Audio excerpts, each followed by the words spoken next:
Hello everyone, it's Anne from the I Thought I Knew How podcast. We are going to be finishing up our Fair Isle style swatch cuff today for those of us who are swatching for the MRI Mackers knit along that's starting on January 1st, or for anyone who is knitting this cuff as a way to take your gauge. In this video, we are going to do the finish work. So we're going to weave in our ends, we're going to block it, and then I'll do one more video on how to take your gauge using your swatch and what to do from there.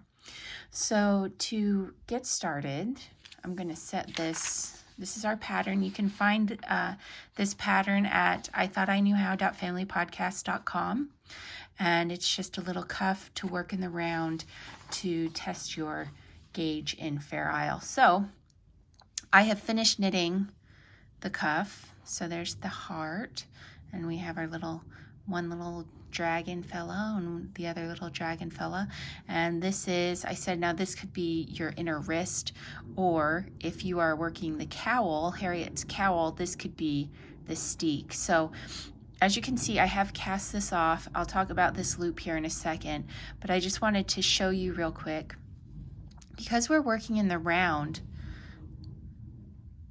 we are actually working in a spiral. So as you go around, you end up working over the round that you just worked on before. So rather than, because here in this steek section, we are alternating stitches. You can see, like right here, we have, we end up with 2 silver together, 2 blue together, 2 silver together, 2 blue together. That's because this is the point where my round starts going this way, and it ends coming in this direction. So this gray here is the start of one row, and I went all the way around, and I ended with this blue stitch, and then the next round started with a blue stitch because we're alternating. So this is silver, so that one needed to be blue. But because we're working in a spiral, the end of this round ends up right next to the start of the next round. So you can see we end up with what appears to be 2 stitches of the same color next to each other. And that's perfectly fine. If you are going to steek this, when you come back, that actually gives us a good visual image of where we need to be cutting our steek line. It'll go right between the column of the 2 stitches that match up with one another. So that's just something to keep in mind. If you've noticed that and you say, wait a minute, these are all alternating, but then here they match up, that's normal. That's part of the phenomenon of knitting in the round. So I have here, this is my final loop from my bind off, and I'm going to pull it long so I have something to work with, and then I'm just going to break it. I'm working with Shetland wool, so it actually will snap pretty easily. And I'm going to just pull the ball end out and get rid of that. And then this is my last stitch. Now sometimes they'll have you make a loop, pull the end through the loop, and then pull it tight. We're not going to do it that way, because that'll create a little bump. What we're going to do is actually weave in this end so it is continuous. Before I do that though, if you are planning on steeking this, maybe you're working the cowl for the knit along, you actually don't have to weave in any ends at all, because we are going to, when we steek this, it's going to go right along this line where we started our rounds. And if we flip inside out, you'll see that's where all our ends begin and end, is along that line. So when we cut it, anything we weave in is going to get cut anyway. So we don't need to worry about weaving in if you plan to steek this. But if you don't plan to steek this, if you're just going to have this be a little cuff to take your gauge from and then use as a wrist warmer, or however you intend to use it, we do want to weave in the end. So the way we're going to do our final strand here is, looking here, you can see this little V. Let me get the needle under it. That V there is the first stitch on our round. And what we're going to do is we're going to go under that V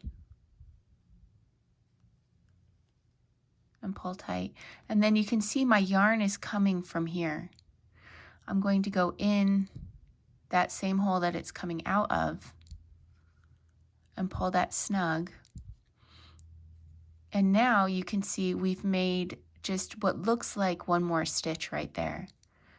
And it just creates that visual continuity without having that bump. If you finished by having a loop and sending the end through and pulling tight, you would have a bump there. But instead we just have this visual continuity of the V's of our stitches. So now that I've made that, I'm going to weave in this end. And I am going to, because this is going to be woven into ribbing, lost the end of my needle there. And of course I'm using a darning needle here that has a blunt tip because I don't want to split my yarn as I go. Okay, so because this is inside out, I have a row of knits here, which means that these are my purl bumps here, and I am going to look for some bumps that are stacked. So I have one here and one here, and I'm going to, and this is a 2-row ribbing, so that makes sense that I have 2 bumps. So I'm going to send this down through those 2 bumps, and then next to it, there are 2 sort of offset, and then there are 2 here that are going up. And I'll send it through there. And then I'm just going to go back through one of those offset bumps. And if I look at the inside, if I look back at the front side, you can see I can't see in those knit stitches. The V shape hides where I wove it in the background. So that's how you can invisibly weave in on ribbing. And I'm just going to snip that close. And down here at the bottom, I'm going to do the same thing that I just did. Okay, I'm going to turn it right back here. So this is my cast on. My elbows are rubbing on the table. Sorry if you're hearing odd noises. Here's the start of my cast on round. Here's the end. I'm going to go in the end. I'm going to go ahead and create that V effect, even though the cast on edge doesn't have that same V looking thing. It's just a way to close up the bit of a gap that we get when we are casting on.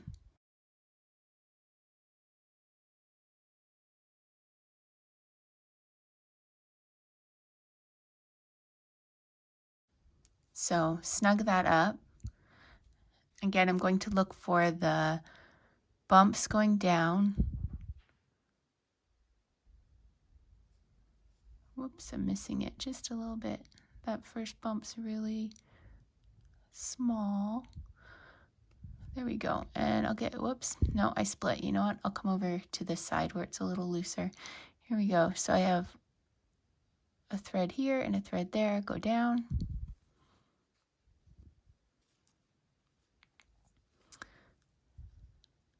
And I have a bump here and a bump here. Go up. And then go through one of the offsets. This looks a little different on this edge because it's the cast on. So I'm actually just going to go back down through that first horizontal nub there and snip that off. So now we've gotten rid of our 2 blue ends. Those are taken care of. Those were woven into ribbing. Now we need to deal with our 2 gray ends, or our contrast color ends. And these are in Fair Isle sections. So you can see they're worked in the Fair Isle. Now, the problem with this is if I flip back, you can see that I have all of these floats through here. And so everybody has their own way of weaving in. Some people go up and down through the purl bumps. Some people do duplicate stitch on the back. The problem is that now that I have all of these floats, it's hard to see to do either of those. So what I'm going to do is I'm actually going to work duplicate stitch to the front. So thread my thread, and I'm going to look for a spot. I don't want to go back through where that yarn's coming out. If I do, I'm going to pull out the stitch, but I can look and see usually at the base of that stitch. Okay, well, let's see. I'm going to turn it, I'm going to turn it to the front. So this is the stitch here that my yarn is coming from, and if I pull, I can see that. That's where that yarn is. What I'm going to do is send this yarn through another stitch. So this bottom stitch is where the yarn is coming out of. I'm going to send it through the base of that the stitch above it in the same color. And then I'll flip it through. Now I am going to just work a few stitches and duplicate stitch on this side. So I have these two. This is my start and end of the round, as we talked about before. I'm going to go ahead and duplicate stitch these two stitches and then this stitch here. So to duplicate stitch, you're just going to follow the path of the yarn. So I'm here at the base of the stitch. It's going to go, this yarn is going across the back of this blue stitch, and then back in there at the base of the stitch. And then I'll come back up at the base of that bottom stitch.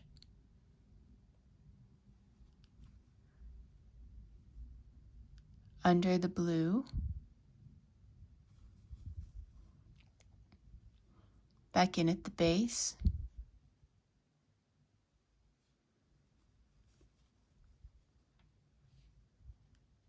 and then I'm going to, there's a blue stitch here I'm going to skip. I'm going to go in here at the base of that stitch.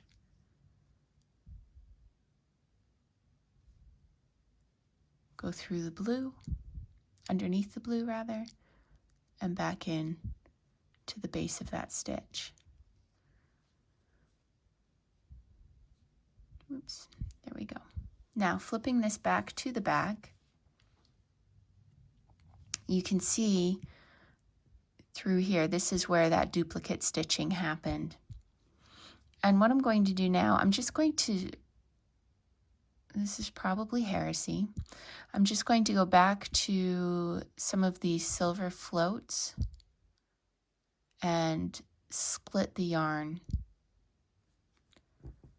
and run the tail of my yarn through that. Now, when this is blocked, when it's worn a few times, the friction, the abrasion is going to, especially if you have Shetland wool or a non-superwash wool, that will slightly felt that together and lock it in place. So I'll trim that close, and that is how we weave in our ends using duplicate stitch to the front.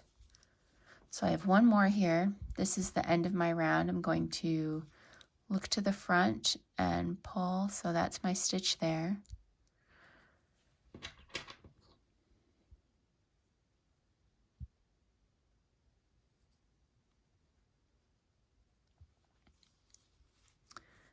And okay, so this is my stitch here that it's coming from.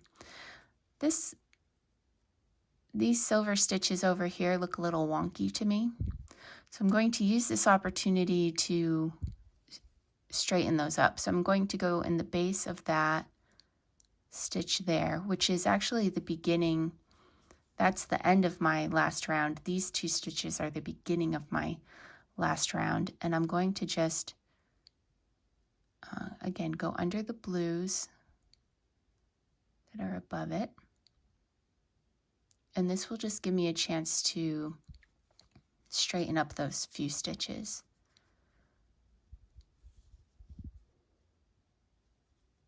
using duplicate stitch as I'm weaving in the end. So as you can see, I'm going from the end of one stitch to the beginning of the other. The tail of this, I keep ending up being too short. Keep that nice and long in. Okay. Come back here and go under the blue. We're just firming up those stitches a little bit with some duplicate stitch.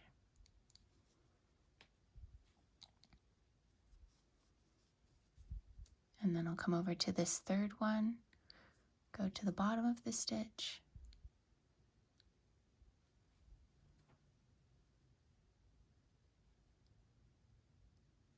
This actually has a purl above it, so it's making a purl bump.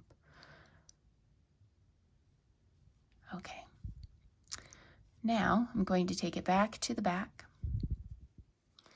And again, I'm just going to split the yarn on a few of these floats just to anchor this in place as it gets blocked and worn.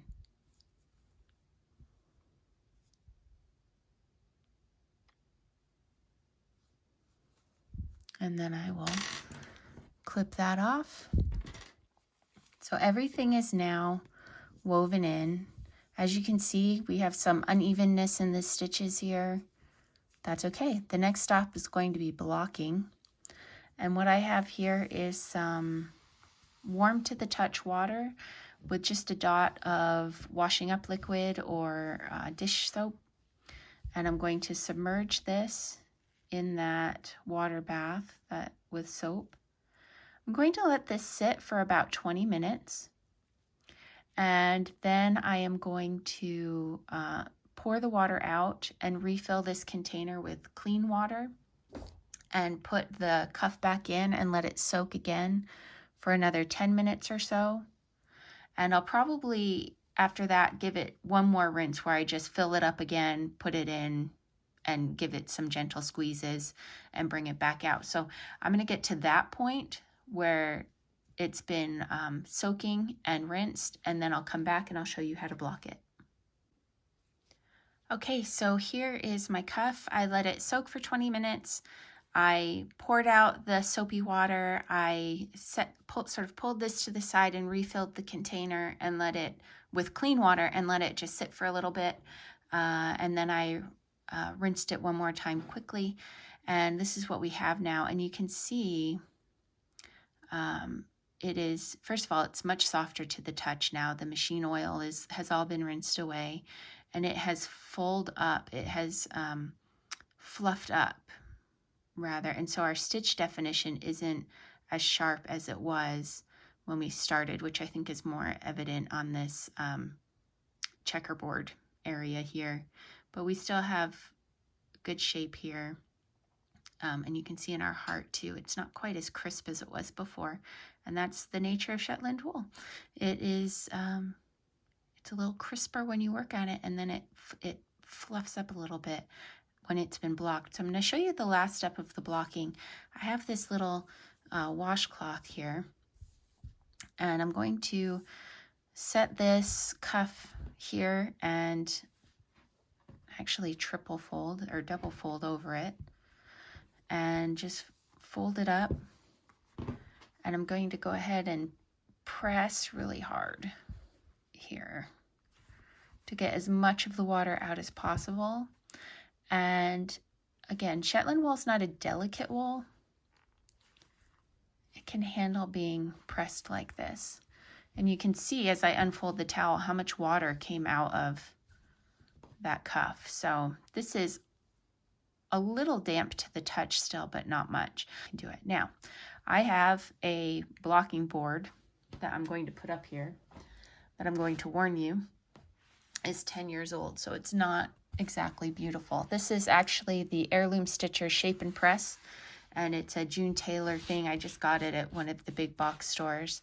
But the reason why you can see it's had lots of use over the years. But the reason why I like this is because of the grid pattern it has here. It helps me to line up my knits as I'm blocking it. So I want, as I block it, I just I want to center the heart because that's going to be the center of my design. And then I have these T-pins here. The T across the top keeps the blocking pin from going through whatever you're trying to block. And then these are made out of a type of metal that will not rust. You want to make sure that any pins that you use for your blocking are rust-proof pins. Now, as I block this, I don't want to stretch my ribbing at all. So as I think about blocking this, I'm going to block from the top of the pattern, the bottom of the pattern to the top of the pattern. And I'm going to leave this ribbing for the most part alone. But because this is a round project, I'm going to be blocking through 2 layers. And I'm going to use these little guidelines on my board as guidance. So even though I'm not going to be blocking through those ribbing rows, I'm going to line the project up according to those ribbing rows. And I'm going to line up the edge of my project against one of these lines here. And once I have that lined up, I will put a pin there. Now I want to make sure that the bottom of my ribbing up here also gets pinned along that red line that's there. And I'll go ahead and do one more in the middle. And that's one side. Now, as I block this other side, I don't want to stretch really hard. I just want to have it be in shape, really. And as I do this, you can see my red lines here. The edge of my project extends just slightly.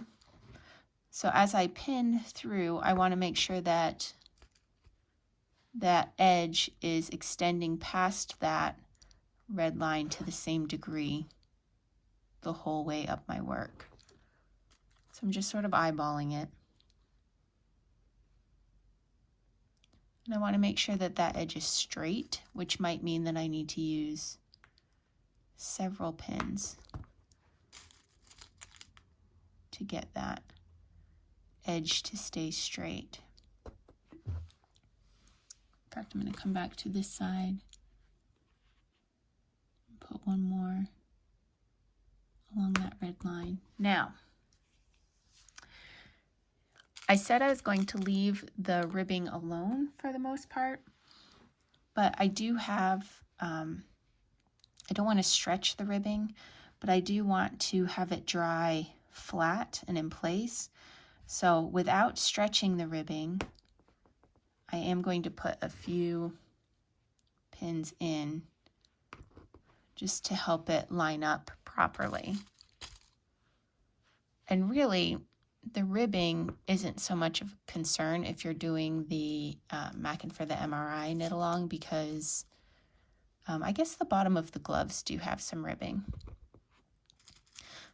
So as you're blocking ribbing, you don't want to stretch it. That's our big concern, because if you stretch the ribs apart, if you stretch those ribs apart, it's going to remove that stretch effect that you want from ribbing. That's the whole point of having ribbing at the bottom of a glove or something, is to hold it to your wrist. So I'm just going to tip this so you can see that excuse me, so you can see that the edges are squared off. And I'm going to allow this to dry for a little while. Because this is round, if I let this dry, I'm going to end up with a seam, like a folded seam, like a pair of pants that have been pressed along the edges. So I'm just going to let this dry for a little bit, and then I'm going to come take the pins off and turn it a little and reblock it and let it dry again, so that I don't end up with a crease along those edges. If you're not worried about the sort of exact crisp shape of your finished object, you could just lie it flat. You don't need to use these pins at all. But because I'm doing this for gauge, I want to have some nice uniform evenness as I'm blocking it. The crease doesn't worry me so much at this point. So I will let this dry for probably 20 minutes or so, come back, reposition it, because it's already sort of touch dry, and then maybe reposition it one more time. And then at that point, I'm going to go ahead and stop this video, and I will do one more on using this to take your gauge. And so I will be back with that. But again, if you would like to join us for the Maakin for the MRI knit along, you can find that at the Purl Together Ravelry group. And I will put a link at the bottom of the YouTube page, the YouTube video for that, along with any other links that you might be interested in as far as where to find the I Thought I Knew How podcast, the Purl Together podcast, etc. And I look forward to getting started on this in just a few days on January 1st. Thanks, everyone.